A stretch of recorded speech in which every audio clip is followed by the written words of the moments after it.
꺼낸 오늘 아침 브리핑인데요. 운전 중이 아니라 이 보행 중에도 문자를 쓰면 벌금을 물을 수가 있다고요. 그러니까 포괄적으로 일단 시민들에게 한번 물어봤습니다. 보행 중에 휴대전화를 사용했을 때 벌금을 내야 한다면 어떻겠습니까?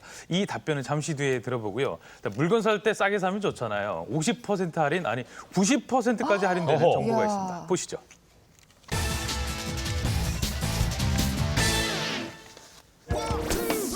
겉은 허름해도 속사정을 알면 두 눈이 휘둥그레진다는 용인의 한 매장입니다. 냄비, 밥솥, 키보드 등 전자제품에서 각종 잡화까지 그 종류도 다양한데 자, 이곳의 가장 큰 특징은 상상 초월 파격 할인 가격. 이게 엄청 좋다. 좋고 좀 싸고. 주부들의 로망이죠. 독일산 냄비 세트가 시중보다 6만 원 정도 저렴한 금액입니다. 횡재한 기분이죠. 좋아요. 그런데 이거 상품에 문제 있는 거 아닌가요? 90%나. 네, 제품에는 아무런 이상이 없어요. 제품에 이상이 있으면 여기서 어떻게 팔아요? 그렇겠죠. 바로 저렴한 값의 비밀은 일반 마트나 백화점 등에서 전시됐던 상품들을 가져와서 판매하기 때문이라고 합니다. 전시 상품. 그렇죠. 자, 그리고 매주 토요일이면 특별 품목을 선정해서 파격 할인 행사를 진행하는데 이때 운이 좋으면 온수 매트를 70% 할인된 금액으로 살 수 있고요. 조금 전에 말씀드린 대로 최대 90%까지 할인되는 상품도 있다고 합니다. 사장님이 수완이 좋으신데요. 남는 거 없죠. 그래도 손님들이 즐겁게 사가니까 좋잖아요. 기분이 좋고. 많이 남기실 것 같은데. 그리고 온라인을 통해서 입소문 타기 시작하면서 주부들 사이에서 인기 만점인 이곳. 과자에서부터 각종 소스까지 이 모든 게 오늘 주문받은 물량이라는데 예. 상상 초월하는 할인 요일입니다. 기본 50% 할인에 최대 90%까지.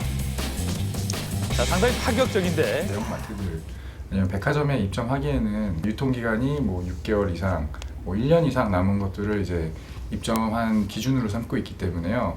아무리 뭐 유통기한이 한두 달 남았다 하더라도 이제 다 그런 곳에는 입점이 불가능한 제품들이 있습니다.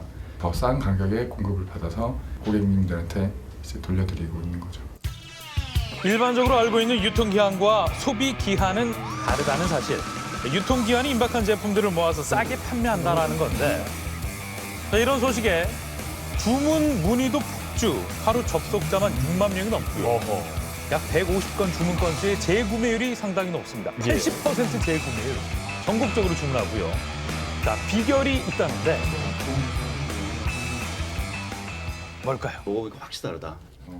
이제 유통기한 임박 상품에 대한 이미지 때문에 식감이 조금 나쁘면은 괜히 그 멀쩡한 음식을 드시고서도 기분이 안 좋을 수가 있어요. 제품 하나하나 판매하기 전 꼼꼼히 확인해서 고객들이 안심할 수 있도록 하는 겁니다. 이런 열풍에 대형 마트 또한 가만히 있을 수 없겠죠. 이른 새벽부터 주부들이 마트를 찾은 이유, 바로 이것 때문이라는데 깜짝 세일로 해드리고 있습니다. 아, 마지막 깜짝 세일. 네. 예. 300개 한정으로 진행되는 타임 세일. 아유, 난리 나죠, 이거. 금방 시작하기 나가겠어요. 무섭게 빠르게 사라져가는 물건들 다 팔리기까지 정확히 걸린 시간 4분 4초. 기분이 좋죠. 같은 물건인데 맛은 같더라고요. 보통 과일 같은 경우에는 5분에서 10분 정도면은 전부 다 물건이 나가기 때문에 금방금방 끝납니다. 찰나의 순간을 놓쳤다면 늦은 오후 마트를 이용하는 것도 좋습니다. 시간이 흐를수록 할인율이 더욱 커지는 마감 세일. 알뜰 주부라면 필수겠죠. 생선도 50% 살 수 있고 야채도 보면은 50% 어떻게 60%도 살 수 있어요.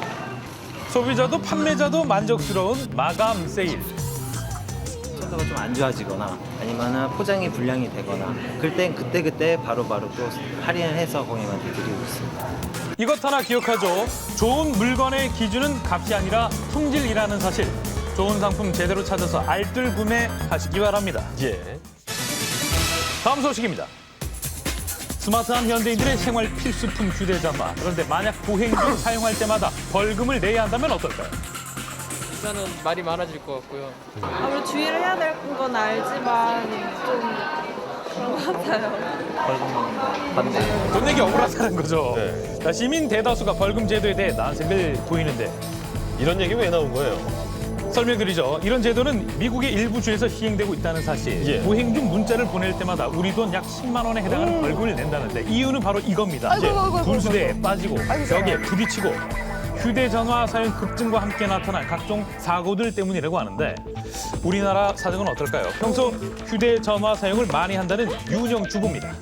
요즘에는 애기 사진이나 동영상 많이 찍고 있고요. 그리고 이제 쇼핑도 하고 스마트폰으로 할 수 있는 건 다 하는 것 같아요.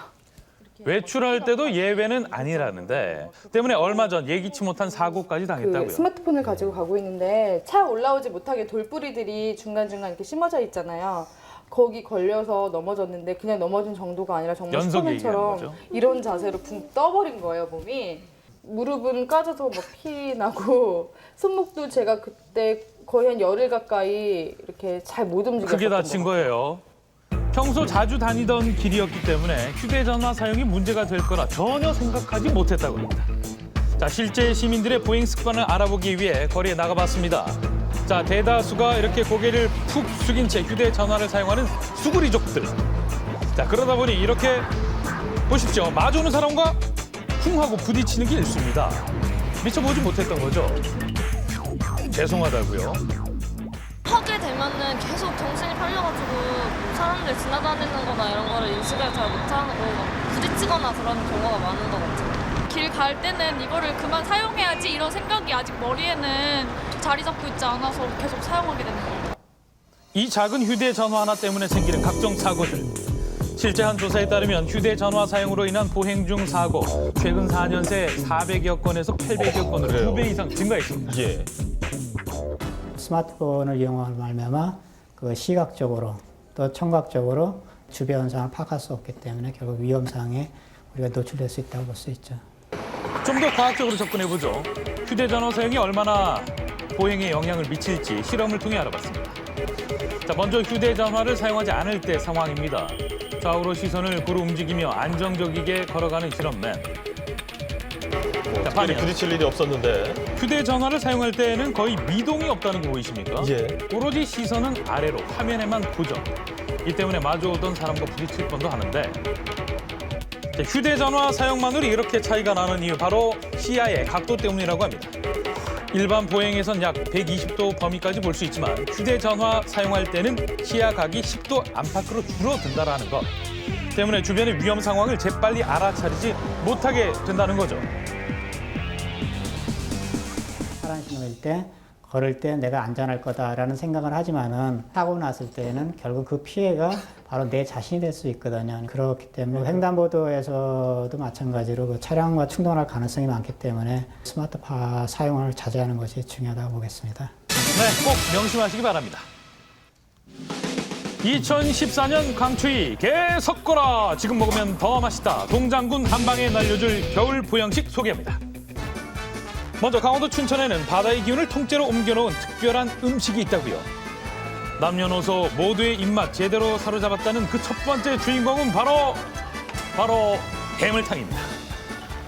맛 너무 좋아요. 이렇게 시원한 국물이 겨울에 온몸을 다 녹여주는 것 같아요. 최고예요. 칼칼하면서도 시원한 맛이 일품인 국물 덕분에 땀이 나오죠. 연일 가게를 찾는 손님들. 자, 잘 나가는 해물탕은 뭐가 달라도 다르겠죠. 대체 비결은요? 하루하루 공급되고 그 물량들이 많이 나가기 때문에 자주 빠지기 때문에 물건이 되게 싱싱해요. 매일 아침 사용할 만큼의 해산물을 전국 각지에서 수송받고 있다는 사장님. 자, 채소 위에 쭈꾸미, 조개, 새우 등등등 갖가지 싱싱한 해산물을 올려준다는데 그 종류만 무려 해물 종류는 한 18, 19가지 들어가고요. 18, 19가지요. 그리고 끝이 아니에요. 정말 주인공이 남아있어요. 또 있습니다.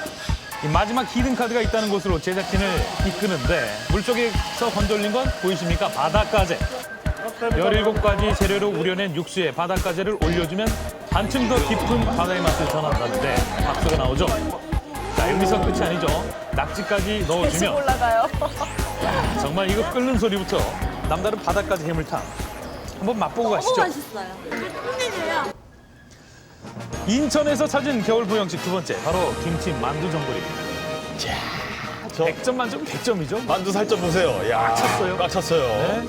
바로 일일이 손으로 다지고 버무리는 철학이 있다고 하는데 음식은 손맛이라 그러잖아요. 그래서 손으로 하지 아니하고 기계를 사용한다든가 이렇게 하면 맛이 없어요. 직접 담근 김치와 고기, 숙주나물을 1:1 비율로 푸짐하게 넣어서 버무려주면 딱 좋다. 아, 좋다. 딱 좋다. 너무 좋다. 계시거든요. 그래서 만두는 친정 엄마가 잘 만드셔요. 3대가 모여서 만두를 빚는데요. 복을 듬뿍 싸서 먹는다는 의미에 걸맞게 정성을 다합니다. 하루 평균 빚는 만두의 개수가 1,000개요. 만두 빚기에 절대 강자는 할머니 연세가 91. 어우, 정정하시네요. 예, 사실 일반. 네. 예. 깔끔한 맛으로 소문난 북한식 만두인데 사장님에게도 참 특별한 만두라고 합니다. 이거 하나하나 만들 때마다 우리 영감님이 참 좋아하시는 건데. 남편을 그리는 마음이 한결같이 유지가 되고 있습니다. 덕분에 맛으로 한번, 훈훈한 감동으로 한번 좋은 기운을 안고 갈 수 있는데요. 하고 국물이 개운해요. 이렇게 하지 않고 깔끔한 분. 만두죠. 자, 나를 제외하곤 보양식을 논하지 말라. 그 마지막 주인공 닭 얼큰탕 되겠습니다. 야, 닭볶음탕. 예. 얼큰해야 맛있지. 이런 건 안 매우면 안 맛있어. 얼큰해야 맛있는 거예요. 한데 매워도 그러니까 맛있는 맛있게 매운 거죠. 먹어도 네. 질리지 않고. 요게 볶음탕보다는 좀 국물이 더 많은 얼큰탕입니다. 비법은요? 고추씨요. 고추씨. 진한 색깔 나오는 건요 일반 고추씨고요. 이쪽에 이 노란 깨끗한 거는 이거는 이제 청양고추씨. 훨씬 맵잖아요. 네. 고추 껍질보다 더욱 매운맛을 낸다는 고추씨. 네, 감칠맛을 내기 위해 두 가지 종류의 고추씨를 1대1 비율로 섞어서 양념장에 넣어서 사용한다고 하는데 보통 이 정도 양이면 한 3일에서 4일 정도면 다 소비가 돼요. 이렇게 완성된 양념장에 닭을 넣어서 7분간 먼저 끓여줍니다. 양념이 골고루 배도록 4시간 동안 숙성시키고 손님 향해 나가는데 들어가야 맛이 난다고 생각하거든요. 정성이 안 들어가면 맛이 없어요. 그렇죠. 자, 이렇게 가슴 속까지 뜨끈하게 만들어지는 특별 보양식으로 추위 걱정 날려보는 건 어떨까요? 야, 얼큰한 국물로 이 군침 넘어가는 소식까지 저희가 오늘 아침 브리핑에서 한번 정리를 해봤습니다. 예. 자, 그나저나 이 유통기한 지나면은 마트에서 잘 안 사게 되잖아요. 그럼요. 예, 한 연구소의 연구 결과에 따르면요, 유통기한 지나서 식품을 폐기하는 손실의 규모가 연간 6천억 원 규모라고 합니다. 환경도 살리고 또 경제도 살리는 이 좋은 아이디어가 아닐까 싶은데요. 맞습니다. 그 새 재정도 어제 통과가 됐는데 6천억이면 어마어마한 수익을 보존할 수 있는 거거든요. 그런데 유통기한이 지나면 다 버린다고 알고 있는데 소비기한이라는 게 있습니다. 그러니까 소비기한은 뭐냐면요, 물건을 사서 집에 가서 이때까지는 드셔도 안전합니다라는 거니까 이 정보까지 꼭 챙기시면 좋을 것 같습니다. 기업들도 유통기한하고 소비기한을 좀 함께 좀 표기해주면 더 좋지 않을까 이런 생각도 해봤고, 그리고 이 걸어 다니면서 휴대전화 쓰시다가 한 번쯤 부딪혀본 경험도 한 번 있을 것 같아요. 예, 그냥 가도 교통사고 위험성이 있는데 아무래도 이런 건 더 위험성이 있지 않을까 싶어요. 그렇죠. 예. 이 보행 중이거나 운전 시에 휴대전화 사용은 사실 큰 사고로 이어질 수 있기 때문에 목숨을 담보한 위험한 행동이라는 거 꼭 기억을 하셔야겠고요. 예. 사실 저도 이 휴대전화는 아니지만 DMB 보고 가다가 앞차를 부딪힌 적이 있는데 실제로? 예, 이게 아무래도 나이가 들수록 또 인지거리가 크게 감소한다고 그러거든요. 그렇죠. 그러니까 저처럼 중년 여성들이나 어르신분들은 특히 더 조심을 하셔야겠습니다. 예. 예.